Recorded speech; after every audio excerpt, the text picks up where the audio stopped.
আমাদের দেশে কিন্তু খুব একটা লেগ স্পিন অপশন নাই। আমরা normally left arm spin, off spin, মানে ফিঙ্গার স্পিনার যেভাবে খেলি, আমরা রিস্ট স্পিনার কিন্তু আমাদের দেশে অ্যাভেলেবেল নাই। আমরা ইভেন ডোমেস্টিকেও খেলার সুযোগ পাই না। তো যে জিনিসটা আমার হ্যাবিট নাই বা আমি নিয়মিত খেলি না, সেই জিনিস একটা কোয়ালিটি লেগ স্পিনার, ধরেন আপনি লেগ স্পিনারের কথা বলছেন, তো আমাদের দেশে যে জিনিসটা অ্যাভেলেবেল নাই, কিন্তু আমরা খেলতে যাচ্ছি ওয়ার্ল্ডের বেস্ট লেগ স্পিনারকে। আমাদের সমস্যা হওয়াটা খুবই স্বাভাবিক, কারণ আপনি তো ভাই শুধু ভিডিও দেখে সব কিছু অ্যাডাপ্ট করতে পারবেন না। আপনার তাহলে প্র্যাকটিস করার দরকার ছিল না। তো আমরা প্র্যাকটিসেই তো ওই ফ্যাসিলিটিটা পাচ্ছি না, ওই কোয়ালিটি বোলারটা খেলতে পারছি না, বা ম্যাচে আমরা রেগুলার লেগ স্পিনার খেলছি না।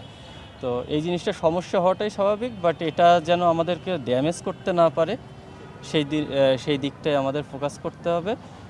যে ঠিক আছে, আমরা লেগ স্পিনারের এগেনস্টে খুব একটা ভালো না, বাট আমরা ওইটা কতটুকু মিনিমাইজ করতে পারি ওই ড্যামেজটা।